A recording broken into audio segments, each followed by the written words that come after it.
जय हिंद। आज के भी मई के करंट अफेयर्स हो गया। मई के जो करंट अफेयर्स हैं, जो नए बच्चे हैं एनडीए के लिए ज्वाइनिंग जिनकी है, ये करंट अफेयर का एक टॉपिक है। आपको 10 क्वेश्चन आते हैं, ठीक है।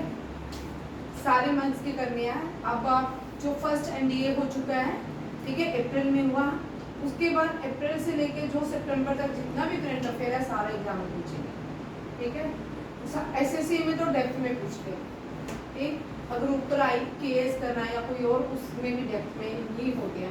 उनमें आपके 4 साल पुराने भी पूछते हैं, वो सारे आपने करने हैं। एक एक करके देखते हैं। फर्स्ट गूगल से है। गूगल ने लॉन्च किया है, न्यू इनिशिएटिव दिया है, गूगल फॉर स्टार्टअप एक्सीलरेटर। ये स्टार्टअप किसके साथ गूगल ने मिलकर किया है? मेटी स्टार्टअप हब के साथ। और ये agentic AI and multi modal AI के ऊपर काम करेगा।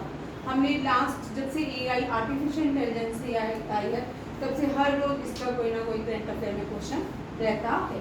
गूगल ने इनिशिएटिव या स्टार्टअप लिया है एआई फर्स्ट। एआई फर्स्ट, इसका नाम क्या है? एआई फर्स्ट, जिसका एम क्या है? AI driver startup in India, कि भारत में एआई स्टार्टअप किया जाएगा। और ये कोलैबोरेशन किसके साथ किया? गूगल ने मेटी स्टार्टअप हब के साथ। किसके साथ किया? मेटी स्टार्टअप हब के साथ। उसके बाद ये फोकस करेगा टेक्नोलॉजी। वो टेक्नोलॉजी कैसी? Agentic AI and multi modal AI, ठीक है। टेक्नोलॉजी कौन सी है?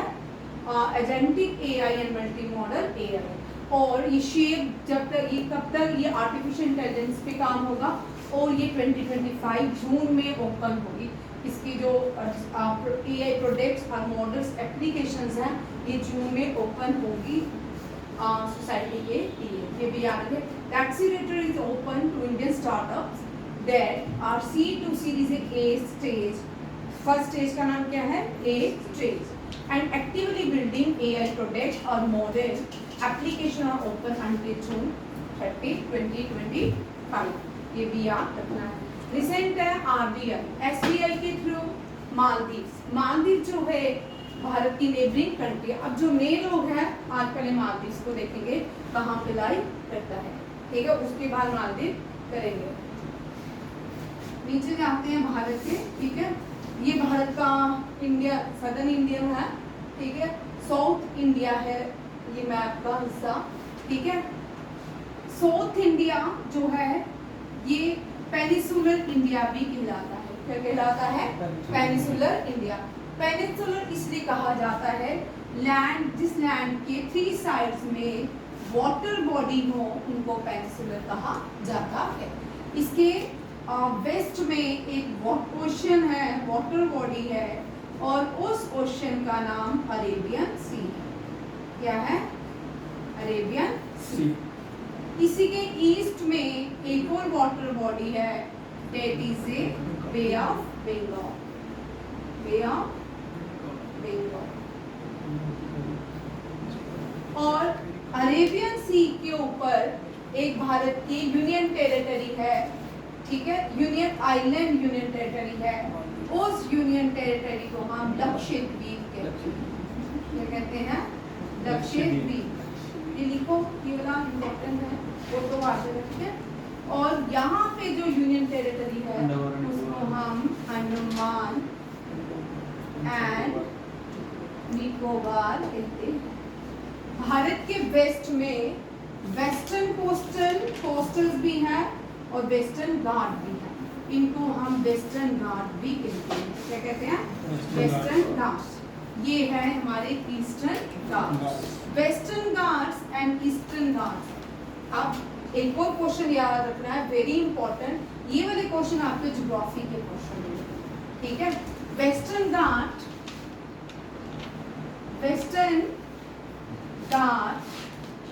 एंड ईस्टर्न घाट दोनों मिलते कहाँ हैं? Met at Nilgiri hills. कहाँ पे? नीलगिरी हिल्स। और नीलगिरी जो है ये फर्स्ट बायोस्फीयर ऑफ भारत है, बायोस्फीयर ऑफ इंडिया, ठीक है। First biosphere reserve is Nilgiri hill. ये नीलगिरी हिल तमिलनाडु में है। कहाँ पे है? तमिलनाडु में। आप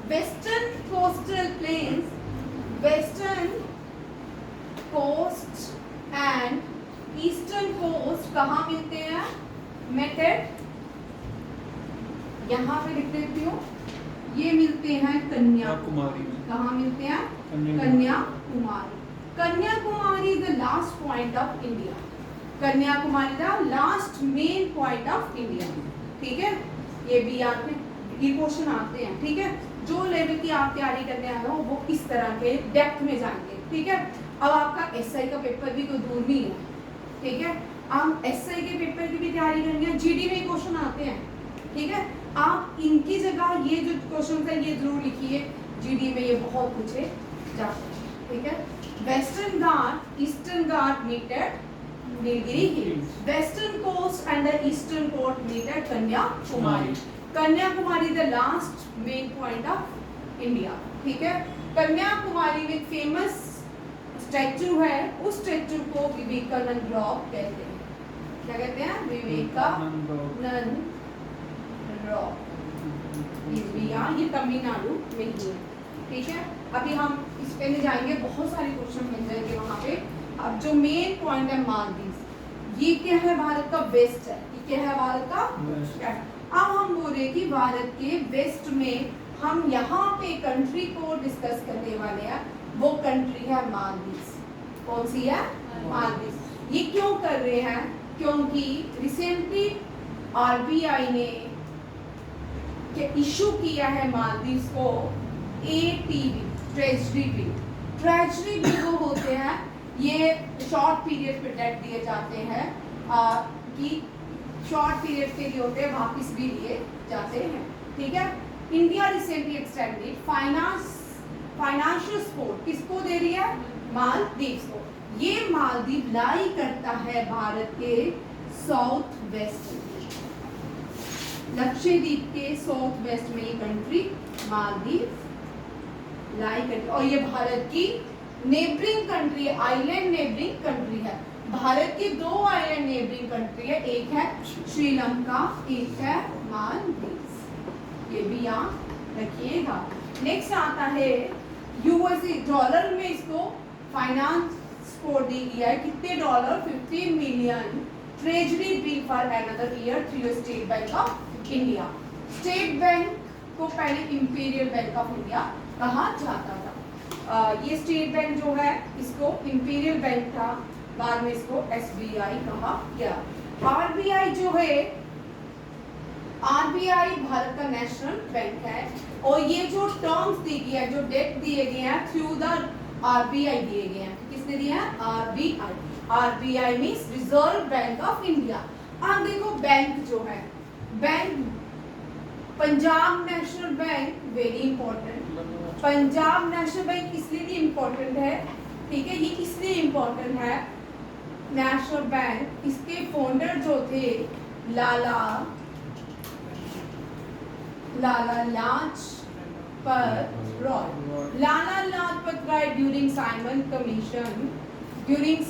commission he was hit on his head, और इनकी मृत्यु हुई थी साइमन कमीशन में, और इन्होंने ही स्लोगन दिया था Simon go back, Simon go back. Simon एक ऐसा कमीशन था जिसमें कोई भी भारतीय सदस्य नहीं था। ठीक है, भारत की ही चीजें बनाना, कॉन्स्टिट्यूशन बनाना था, न्यू एडिशन करना था, बट उसमें कोई भी भारतीय नहीं था। जिसको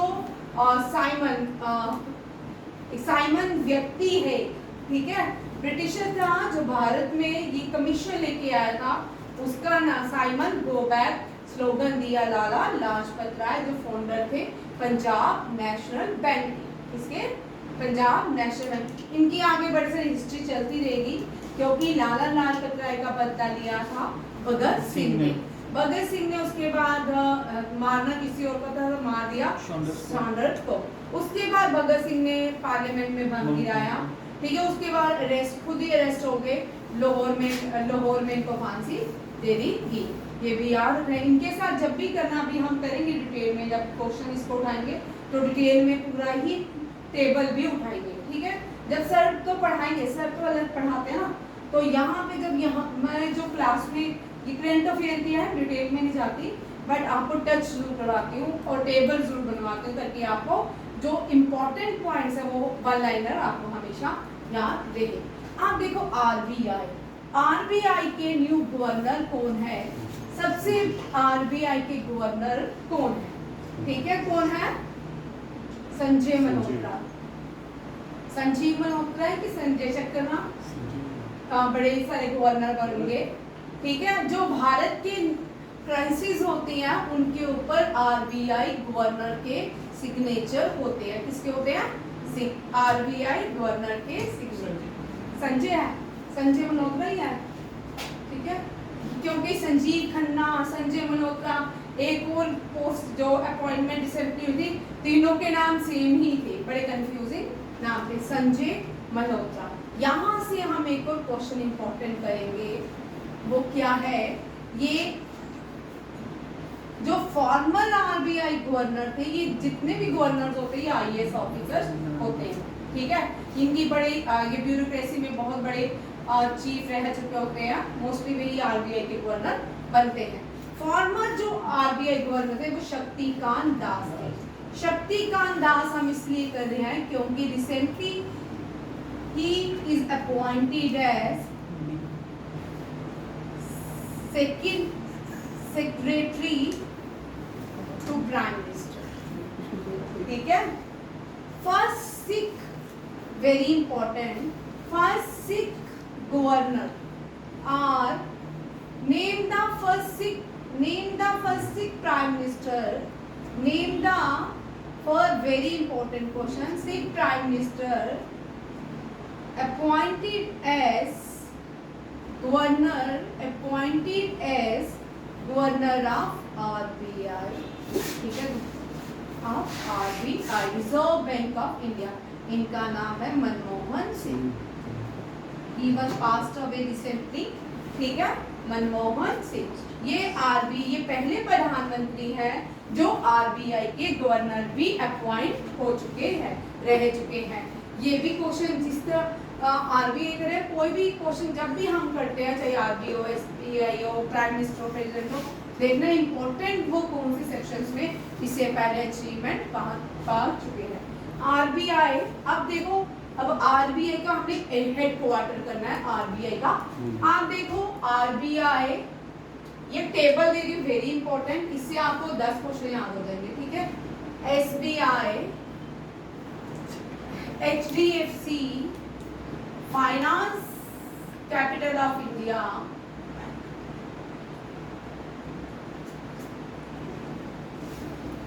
national stock Exchange, Bombay stock Exchange, BARC, बाबर एटॉमिक रिसर्च सेंटर। एक एक करके आरबीआई का हेडक्वार्टर यहाँ पे देखो, आरबीआई का हेडक्वार्टर कहाँ पे, एसबीआई का हेडक्वार्टर कहाँ पे है, ये आते हैं क्वेश्चन। ठीक है, एचडीएफसी का कहाँ पे है, which city of India is called financial capital of India, where is the headquarter national stock exchange, where is the headquarter Bombay stock exchange and बाबर एटॉमिक रिसर्च सेंटर। इन सब का हेडक्वार्टर है मुंबई। मुंबई कैपिटल, ठीक है, उसको भी मुंबई बोलते हैं। ठीक है, फाइनेंस कैपिटल बोला ना, फाइनेंस कैपिटल। मैं क्या बोल रही थी, इन सबको ही बोलते हैं। इन सब का हेडक्वार्टर कहाँ पे है? मुंबई में। आपके हाथों, फिंगर टिप्स पे होना चाहिए आरबीआई का मुंबई, एसबीआई, एचडीएफ, बहुत सारे बैंक्स जो हैं उनका हेडक्वार्टर मुंबई में ही है ज्यादा। But finance Capital of India Mumbai, national stock exchange कहाँ पे है? मुंबई। बीसीसीआई का हेडक्वार्टर मुंबई। ठीक है, BCCI means board of cricket council of India, उसका हेडक्वार्टर कहाँ पे है? Board. But ICC, international cricket council का हेडक्वार्टर दुबई। दुबई में। कहाँ पे है? दुबई। ठीक है, ये भी याद रखिएगा। एशियन गेम्स का भी लिख लो, वो भी बड़ा कॉमन इंपॉर्टेंट है, बड़े सारे बच्चों को नहीं आता। एशियन गेम्स का हेडक्वार्टर कतर में है। ठीक है, कहाँ पे है? कतर में। आरबीआई हेडक्वार्टर मुंबई, ये आपको आ सकते हैं। ठीक है, ये छोटे क्वेश्चंस भी आते हैं, ये जो क्वेश्चन है ना मैच में आएंगे। अब क्योंकि ये बड़े हल्के क्वेश्चन होंगे, जब भी आएंगे वो आपको मैच में पूछते हैं। इस तरह के BARC लिख लो, बाबा एटॉमिक रिसर्च सेंटर। बाबा एटॉमिक रिसर्च सेंटर के पहले जो चेयरमैन थे वो कौन थे? जहांगीर होमी भाभा। जहांगीर ये पर्शियन थे, फारसी थे। जहांगीर होमी भाभा, इनको क्या बोलते हैं? इनको फादर ऑफ इंडिया क्या बोलते हैं? Father of nuclear science in India, Jahangir Homi Bhabha. Father of missile man of India, APJ Abdul कलाम।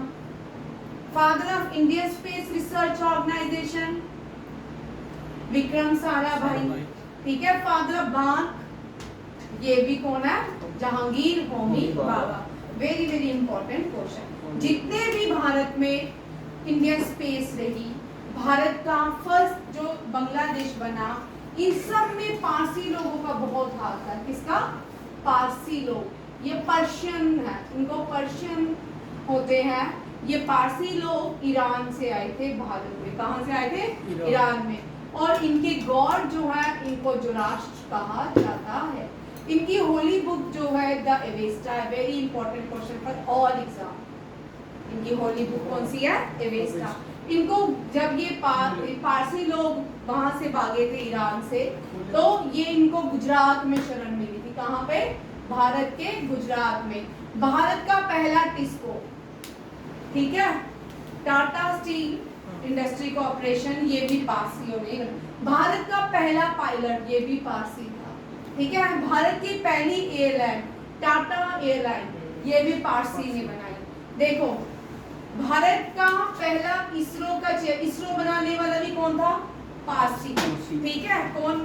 इनका नाम है भाई विक्रम साराभाई। क्या है? विक्रम साराभाई।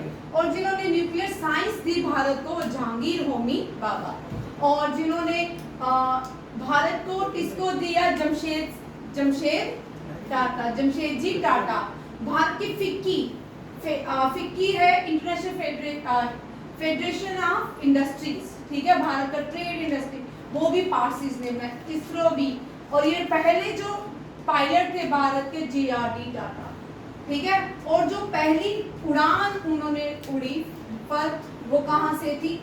मुंबई टू कराची। कहाँ से थी? मुंबई टू कराची। कराची तब भारत का पार्ट था, अब नहीं है। ठीक है, मुंबई से कराची भारत की पहली उड़ान लेगी। JRD Tata was the first pilot of India and the first airline introduced by JRD Tata. ठीक है, ये टाटा वालों की ये पहली है।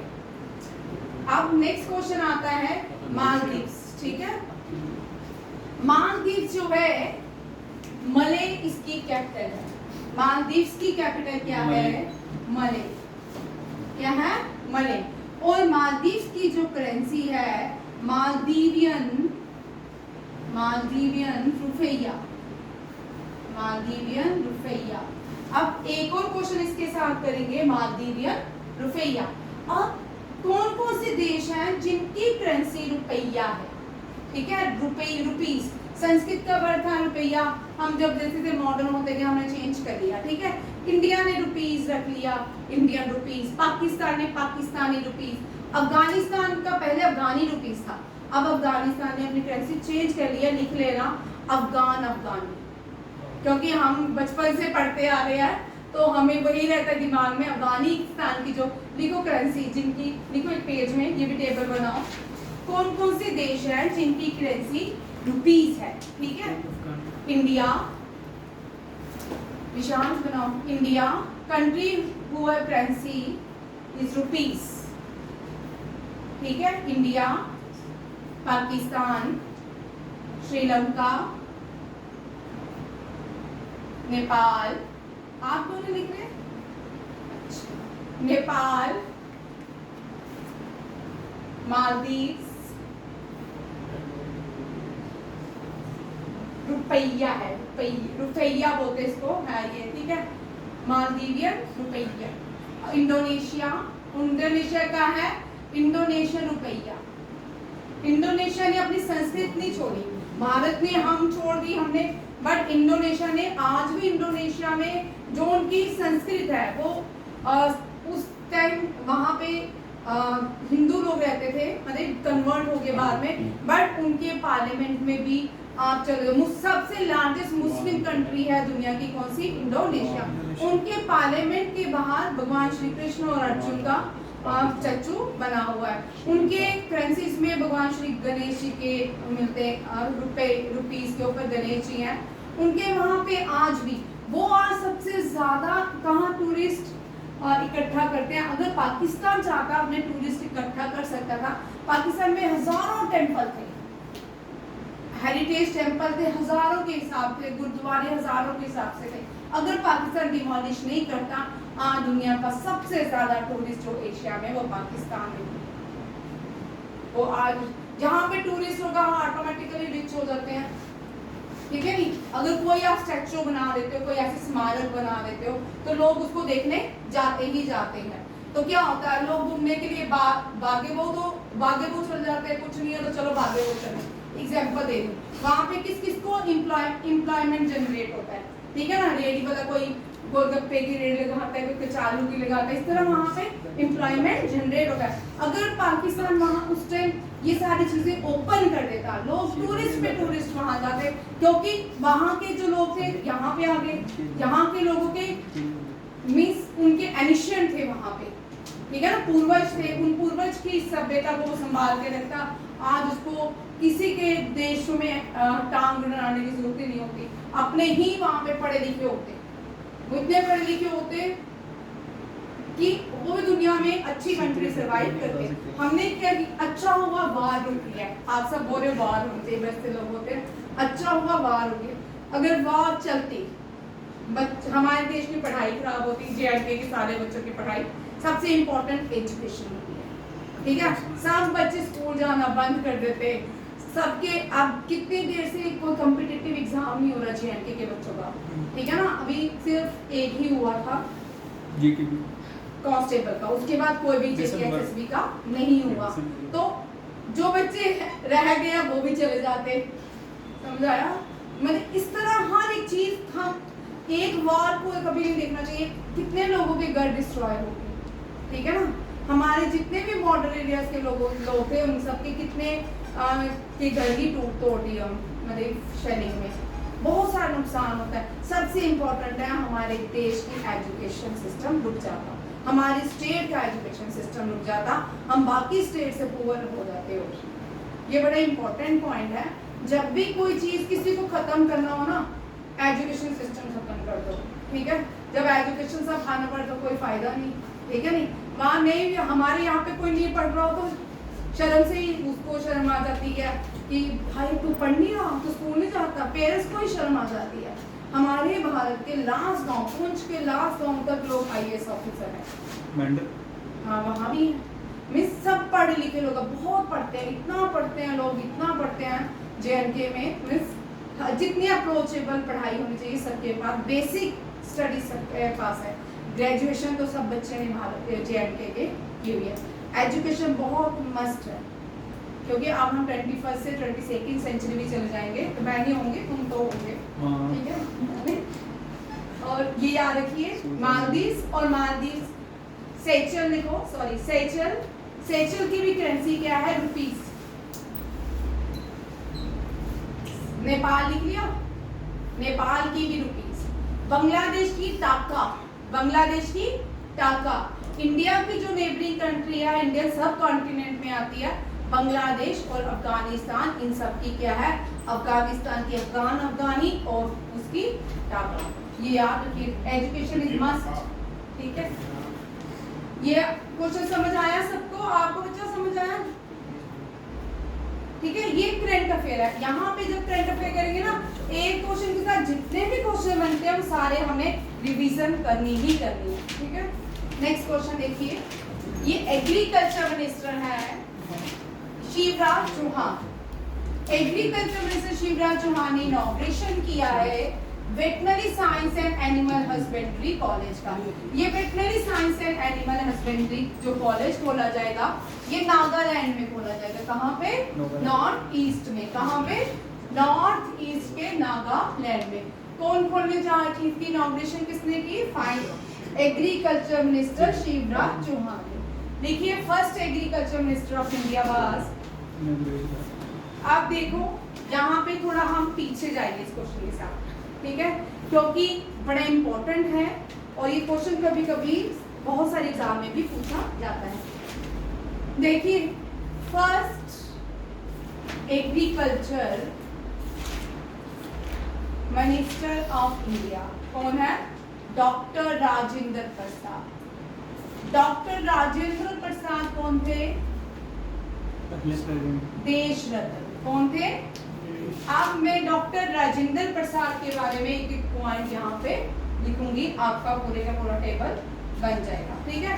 डॉक्टर राजेंद्र प्रसाद जो थे first and longest president of India, first and longest serving president of India. अभी तक भारत के कोई भी प्रेसिडेंट 2 बार नहीं बना, बट वाइस प्रेसिडेंट 2 बार हमीद अंसारी बने। याद रखिएगा, हमीद अंसारी जो है 2 बार वाइस प्रेसिडेंट बने हैं, और अभी तक कोई भी डॉक्टर राजेंद्र प्रसाद के अलावा कोई भी क्या नहीं बना, सेकंड लॉन्गेस्ट सर्विंग नहीं किया as a president, first and longest serving president of India. इनको एक टाइटल दिया जाता है, इनको देश रत्न कहा जाता है। वेरी इंपॉर्टेंट विनय, तेरे लिए, विशाल तेरे लिए भी, ये आपके लिए भी, आपके लिए है, ठीक है, एनडीए में तो आती है, ठीक टाइटल। इनको देश रत्न कहा जाता है। जब कॉन्स्टिट्यूएंट असेंबली बनाएगी, अब ये कॉन्स्टिट्यूएंट असेंबली क्या है नए बच्चे सुन ले, ठीक है, डिटेल में अभी तो नहीं बताऊंगी, ठीक है। कॉन्स्टिट्यूशन बनाने के लिए ड्राफ्टिंग कमेटी हमने बनाई कॉन्स्टिट्यूएंट असेंबली में, इसमें कॉन्स्टिट्यूएंट असेंबली। इस कॉन्स्टिट्यूएंट असेंबली में के पहले जो प्रेसिडेंट बनाएंगे वो डॉक्टर राजेंद्र प्रसाद बनाएंगे। कौन बनाएंगे? डॉक्टर राजेंद्र प्रसाद। और इससे पहले टेम्परेरी बने थे 2 दिन के लिए सच्चिदानंदा सिन्हा, ठीक है। उसके बाद इस कॉन्स्टिट्यूएंट असेंबली में ड्राफ्टिंग कमेटी बनाएगी, ड्राफ्टिंग कमेटी के जो चेयरमैन बनाएंगे डॉक्टर BR अम्बेडकर बनाएंगे। उसके बाद इस कॉन्स्टिट्यूएंट जो ड्राफ्टिंग कमेटी थी उसके अंदर बहुत सारी कमेटीज बनाएंगी, और जो डॉक्टर BR अम्बेडकर हैं वो इन कमेटीज के भी हेड थे, ad hoc committee and steering committee, ठीक है। एडॉक कमेटी ये जो थी फ्लैग के लिए बनाई गई थी, और स्टीयरिंग कमेटी जो है ये भी इसके हेड कौन थे? जो ड्राफ्टिंग कमेटी के अंदर कमेटी बनाएगी, इन सबके इनमें से 2 के हेड कौन थे? Doctor BR Ambedkar.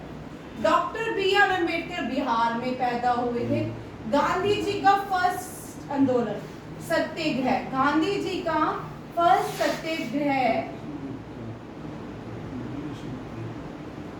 सत्याग्रह जो है वो बिहार में हुआ था। गांधी जी जब वापस आए अफ्रीका से, जो सबसे पहला आंदोलन बिहार में किया, और बिहार में गांधी जी का साथ किसने दिया? इनको गांधी ऑफ बिहार भी कहते हैं, गांधी ऑफ बिहार, डॉक्टर प्रसाद को, ठीक है। और इन्होंने बिहार में जो आंदोलन हुआ उसका नाम चंपारण था, चंपारण मूवमेंट। चंपारण मूवमेंट गांधी जी की फर्स्ट सत्याग्रह मूवमेंट थी। ये first satyagraha movement led by Gandhi ji in Bihar. First satyagraha movement led by Gandhi ji in Bihar, and it was led by along with Gandhi ji Dr. और ये जो चंपारण था, जिसको नहीं समझ आ रहा आराम से करो, कोई वो नहीं है, ठीक है ना, समझो, नहीं आ रहा समझ आपको ग्राफ किया ना, अच्छा ये नहीं समझ आ रहा, ठीक है। और फिर क्या है कि आराम से समझो, अब इस 1000 में रिपीट होने क्वेश्चन, ठीक है।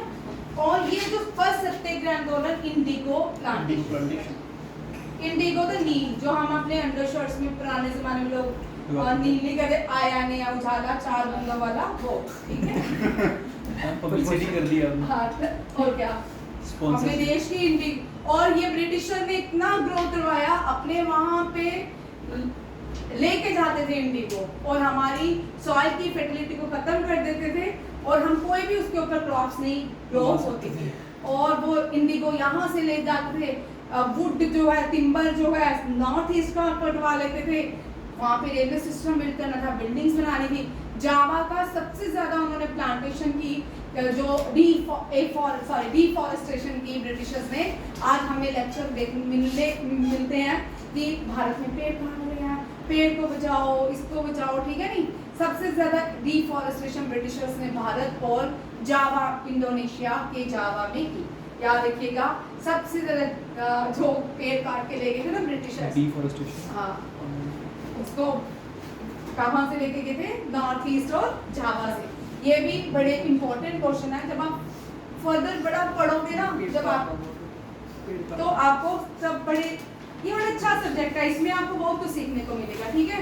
और ये कहाँ पे? नागालैंड में थी। शिवराज चौहान पहले एमपी के चीफ मिनिस्टर थे, ठीक है, ये भी याद रखिएगा। नेक्स्ट आते हैं नागालैंड। नागालैंड नॉर्थ ईस्ट में इसकी कैपिटल कोहिमा है, ठीक है। नेक्स्ट देखिए, Bureau of Civil Aviation Security ने रिवोक किया है, हमने एक एग्रीमेंट रिवोक किए कंट्री के साथ, सिविल एविएशन है। किसने? सिविल एविएशन, क्योंकि अभी हमने रिसेंटली देखा 4-5 दिन ऑपरेशन सिंदूर इंप्लीमेंट हुआ, पाकिस्तान में लगाया गया, उसमें तुर्की ने पाकिस्तान का साथ दिया। ये जो हमने कैंसिल किया, ये तुर्की की कंपनी है सिल्वी, ठीक है, very important. The Bureau of Civil Aviation Security revoked the security clearance of Silvi and associated companies on the ground related to the national security. ये भी याद रखिए, तुर्की जो है, तुर्की याद रखिए, इसका रीनेम क्या है? तुर्की। और नेम द ऑपरेशन, कुछ ऑपरेशंस देखिए जो इंडिया ने लॉन्च किए हैं लास्ट 5 सालों से, ठीक है, वो देखिए, ठीक है। तुर्की में जो ऑपरेशन लॉन्च किया, डेट इज ए दोस्त, ठीक है। अफगानिस्तान में जो तालिबान ने जब कैप्चर किया, तब जितने भी लोग भारतीय थे उनको उस ऑपरेशन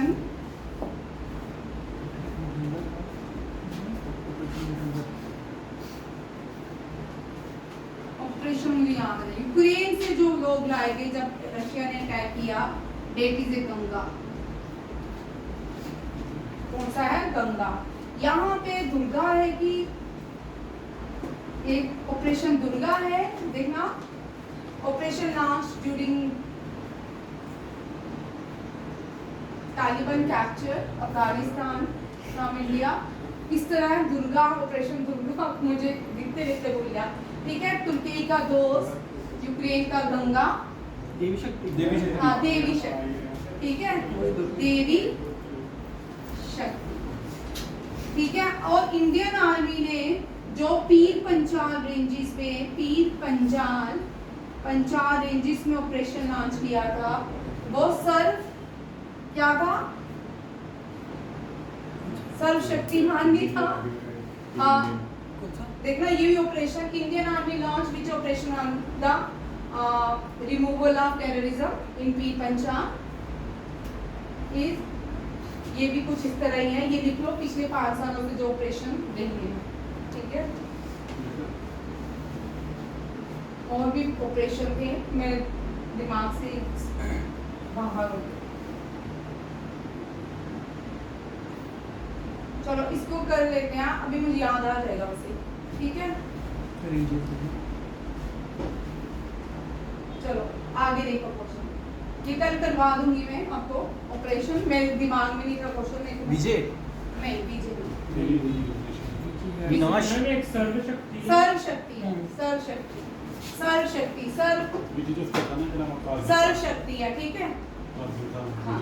और करगिल में जो ऑपरेशन था विजय, ठीक है। करगिल वाला लिख लो, करगिल में ऑपरेशन विजय। और न्यूक्लियर पावर जो भारत ने पहला न्यूक्लियर पावर टेस्ट किया था, न्यूक्लियर, हाँ, पोखरान, ये पोखरान में ऑपरेशन जो है, ये स्माइलिंग बुद्धा, ठीक है।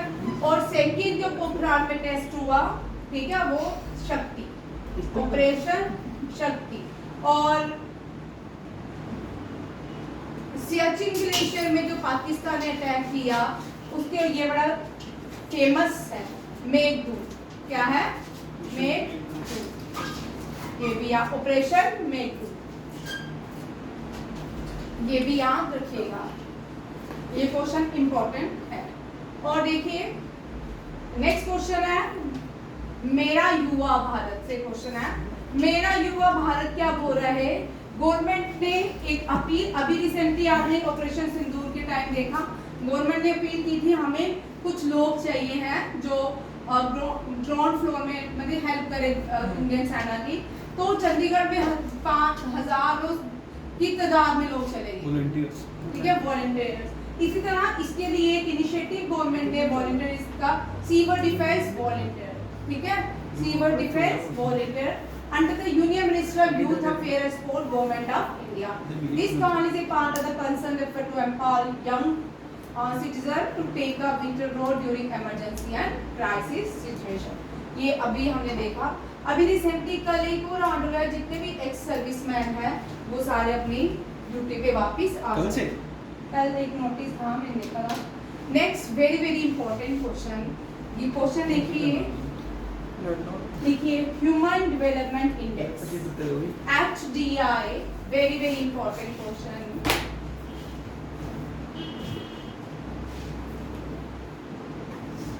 ह्यूमन डेवलपमेंट इंडेक्स क्या है? इंडिया का ह्यूमन डेवलपमेंट इंडेक्स में रैंकिंग क्या है? 130। कितना है? 193 कंट्रीज थी जिसमें क्या है 130, ठीक है। और इसका टाइटल क्या है? A matter of choice, people and possibility in the age of AI। Very very important, और टाइटल याद रखना है, ठीक है, ये सारे याद रखने हैं, ठीक है। नेक्स्ट देखिए, इसके साथ में साथ लेके आई हूँ। अब ये जो है नेक्स्ट अभी हमारा RMC का पेपर आने वाला है, उसमें मैंने आपको रैंकिंग दे रही हूँ RIMC के लिए, ठीक है, राष्ट्रीय इंडियन मिलिट्री कॉलेज एग्जाम के लिए। ये रैंकिंग है 2025 की है। किस किस में भारत की क्या क्या रैंकिंग है? फर्स्ट जो है global fire power index, means दुनिया की आर्मी में भारत का रैंकिंग 4 है, ठीक है, भारत का रैंकिंग क्या है? 4। टॉप पे USA, Russia, China, then India, ठीक है, याद रखिएगा। ग्लोबल इनोवेशन इंडेक्स में 39 भारत का रैंकिंग है। ग्लोबल टेररिज्म इंडेक्स में 14 है, और वर्ल्ड हैप्पीनेस रिपोर्ट में 118 है। आप लोग मुझे बताइएगा टेररिज्म में दुनिया की कौन सी कंट्री है सबसे ज्यादा इफेक्टिव है? ठीक है, वो वर्ल्ड हैप्पीनेस रिपोर्ट इंडिया में मुझे लगता है सबसे ज्यादा लोग खुश रहते हैं, बट रैंकिंग में 118 है। हेलने, क्योंकि हम इंडिया के लोग बिना बात के भी हम मुस्कुराते रहते हैं, ठीक है। हेलने passport index 85, climate risk index 64, world press freedom index 151, हमें पाकिस्तान से भी कम रैंकिंग दी गई है, ठीक है। करप्शन परसेप्शन और इंडेक्स में 96 है। QS वर्ल्ड यूनिवर्सिटी रैंकिंग में 96 आते हैं। वर्ल्ड फ्यूचर स्किल इंडेक्स 25 है। Very very important question. Ma'am Burkina Faso है पहले नंबर। फर्स्ट देख लो भाई, देखो global fire power index 4, global innovation index 39, global terrorism index 40, world happiness report 118, Henley password index 85, climate risk index 64, world press freedom index 151, corruption perception index 96, QS world university ranking 96, world future skill index 25। ये सारी क्या है indexes हैं, ठीक है, 2025 की। ये मैंने अभी आधी लिखी है, 10 ही लाई है, ठीक है। नेक्स्ट क्वेश्चन देखिए, 123rd member international solar alliance के कौन सा बना है? ऐसे 102 बन रहे हैं, 103 भी हैं, बट वो फुल फ्लेज मेंबर नहीं है। 123 जो है ये फुल फ्लेज मेंबर बन गया अंगोला। कौन सा है? अंगोला। हमने इस मंथ में या लास्ट मंथ में देखा अफ्रीकन देश बहुत एक्टिवेट हो चुके हैं। अफ्रीकन देश बहुत सारी ऑर्गेनाइजेशन में पार्टिसिपेट कर रहे हैं, इंटरनेशनल नेशनल। आप देख रहे हो अफ्रीका रिसेंटली G20 में भी member, union of Africa G20 का भी मेंबर बना है। आप देखो अंगोला और एक और हमने देखा नाइजीरिया। नाइजीरिया 9th मेंबर बना है किसका? ब्रिक्स का। ठीक है, नाइजीरिया जो है ये भी अफ्रीकन देश है और ये फर्स्ट अफ्रीकन देश है after South Africa who become the member of BRICS international organisation. ठीक है, नेक्स्ट को ये देखिए 123rd मेंबर बना है अंगोला। अंगोला को ऑफिशियल रिपब्लिक ऑफ अंगोला ये छोड़ दो, ये लाई करता है west central coast of southern Africa में। कहाँ लाई करता है? West central coast of southern Africa. Second largest Portuguese, यहाँ पे पोर्टुगीज क्योंकि कंट्रोल ये जैसे हम ब्रिटिशर्स के गुलाम थे वैसे ये पोर्टुगीज के गुलाम थे। किसके? और यहाँ पे जो लैंग्वेज बोली जाती है वो पोर्टुगीज स्पीकिंग है। ठीक है, और population 7th largest country in Africa है एरिया वाइज भी और पॉपुलेटरी वाइज। इसके बॉर्डर में नाम्बिया टू द साउथ है, democratic republic of Congo to the north है, जाम्बिया इसके ईस्ट में है, अटलांटिक ओशन इसके वेस्ट में है और कैपिटल ही Luanda and currency is Angolan Kwanza. ठीक है, ज्यादातर अफ्रीका की जो करेंसीज हैं वो फ्रैंक है। क्या है? फ्रैंक।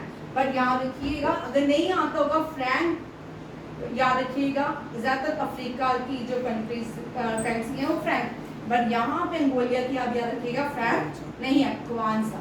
कौन सी है? क्वांसा। नेक्स्ट क्वेश्चन देखिए, यहाँ पे हमने कॉन्गो किया। ठीक है, अब यहाँ ये अफ्रीकन देश है। अब ये अफ्रीकन देश जो है ये लाई कहाँ करता है? ये देखिए ये इक्वेटर के पास लाई करते हैं। कहाँ पे? इक्वेटर के पास। और ये सेकेंड लार्जेस्ट कॉन्टिनेंट है दुनिया का, इसको डार्क कॉन्टिनेंट के नाम से भी जाना जाता है। और जो भी कंट्रीज इक्वेटर के पास लाई करेंगी वहां पे ट्रॉपिकल वेजिटेशन देखने को मिलेगी, ट्रॉपिकल फॉरेस्ट देखने को, ट्रॉपिकल क्लाइमेट देखने को मिलता है। कौन सा क्लाइमेट होता है? ट्रॉपिकल। ठीक है, और जहाँ पे ट्रॉपिकल क्लाइमेट होता है वहाँ की हर रोज रेनफॉल होती है। क्या होती है? रेनफॉल। ह्यूमिडिटी बहुत ज्यादा होती है। ट्रॉपिकल रेन फॉरेस्ट में क्या होता है? Trees never shade there leaves. Trees जो है कभी भी अपनी लीव्स शेड नहीं करते और सन रेज जो होती हैं ट्रॉपिकल फॉरेस्ट में पेनिट्रेट नहीं होती हैं। रीजन, जितने भी पेड़ हैं बड़े बड़े वो सारे आपस में जुड़ जाते हैं। जब जुड़ जाते हैं हमको कैनोपी बनाते हैं। क्या बनाते हैं? कैनोपी। जब वो कैनोपी बनती है तो यहाँ से इसके अंदर सन रेज नहीं आती हैं। मीन्स जितने भी ट्रॉपिकल फॉरेस्ट होते हैं वहाँ पे सन रेज पेनिट्रेट नहीं करती है। यहाँ पे बहुत सारी वाइल्ड लाइफ मिलती है, यहाँ पे बहुत सारे फ्लोरा एंड फ्यूना भी पाए जाते हैं और इनके ट्रीज की हाइट जो होती है 100 से 200 सेंटीमीटर होती है। ये भी बड़ा इंपॉर्टेंट चैप्टर है, ज्योग्राफी में आपको पूछ सकते हैं। ठीक है, और याद रखिए जितने भी अफ्रीकन कंट्रीज हैं यहाँ पे जो वेजिटेशन पाई जाती है दैट इज ट्रॉपिकल वेजिटेशन। और यहाँ पे इक्वेटर से अफ्रीका की एक जो नदी है वो 2 बार क्रॉस करती है इक्वेटर को। वो कौन सी है? कांगो। कौन सी है? ठीक है, river Congo crosses the equator twice. 2 बार क्या करती है? कांगोस को क्रॉस करती है। Very important question. और इस कांगो को आजकल जायरो बोलते हैं। क्या बोलते हैं?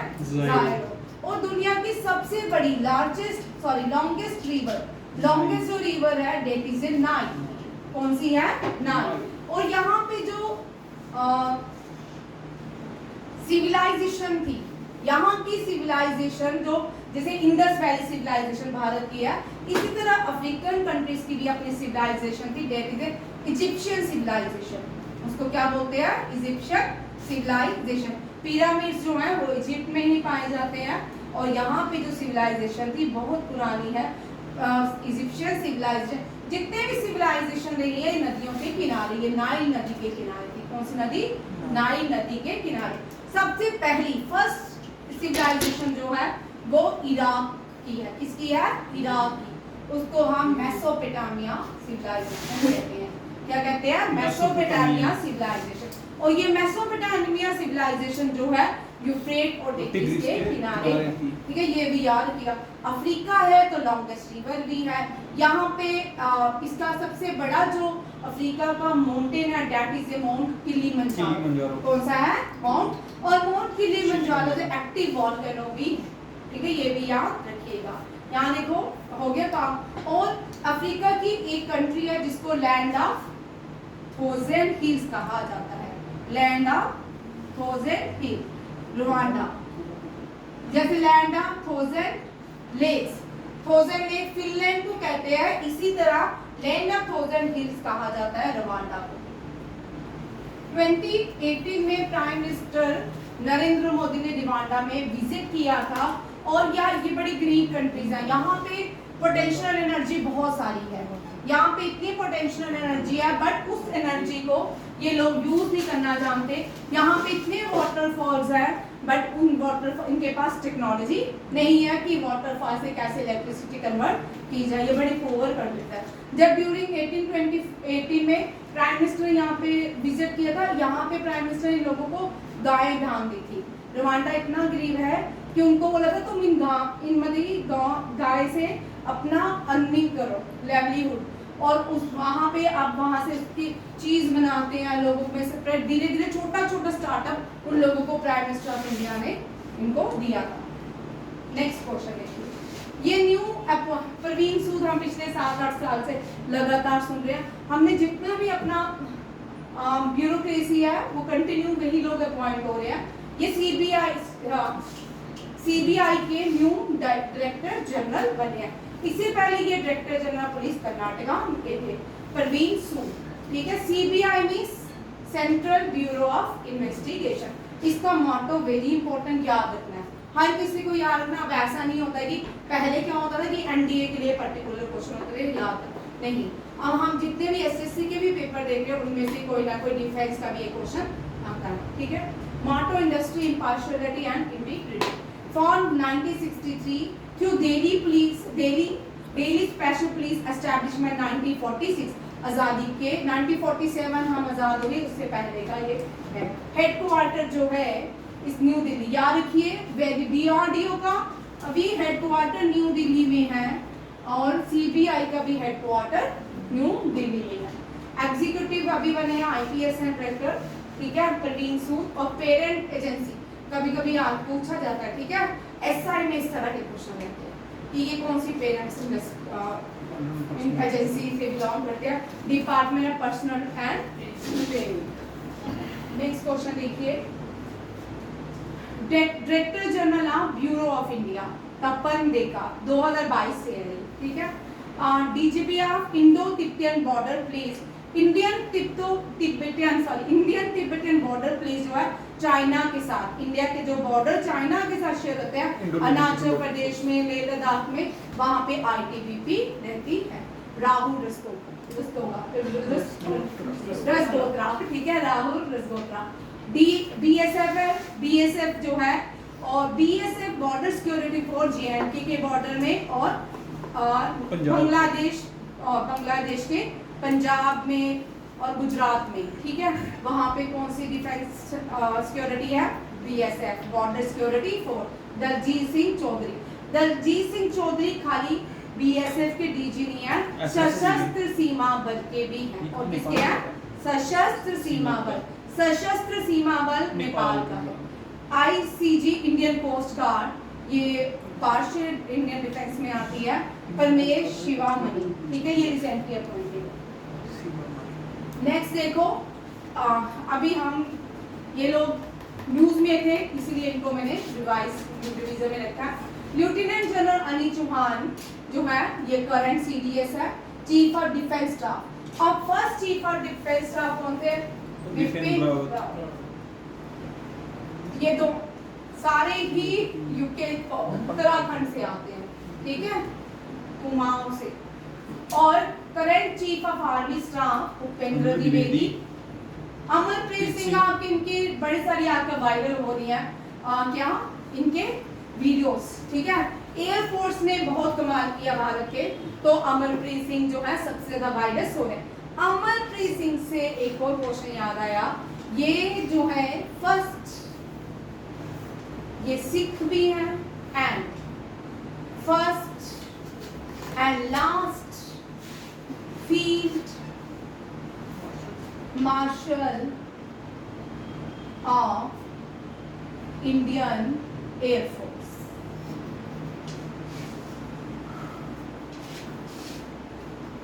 पारसी में हम एक व्यक्ति का नाम लेना भूल गए, सैम मानेकशॉ, ये भी पर्शियन थे, पारसी, ठीक है।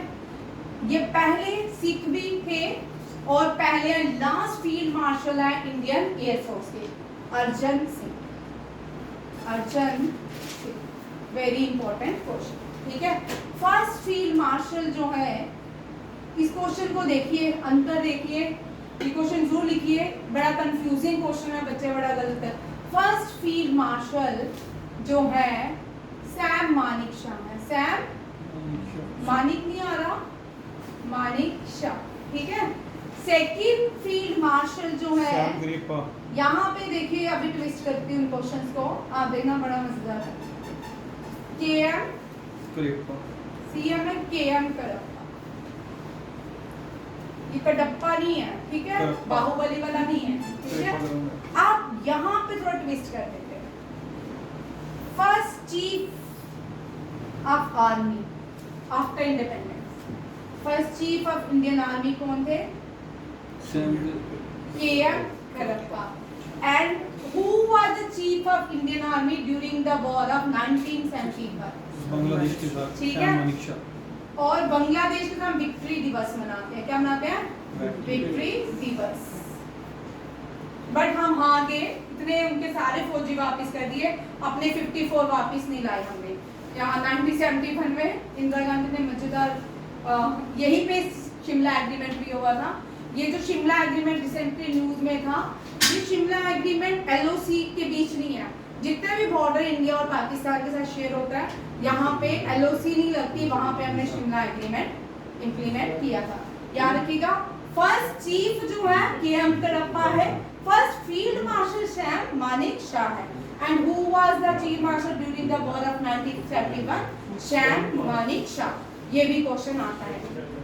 अमरप्रीत सिंह फर्स्ट नहीं मुझे पता कि ये चीफ है कि नहीं, हो सकते ये फर्स्ट चीफ तो ये अर्जन सिंह भी रहे हैं, ठीक है। Chief of naval staff admiral Dinesh Kumar Tripathi रहे हैं। अभी कौन है एडमायरल?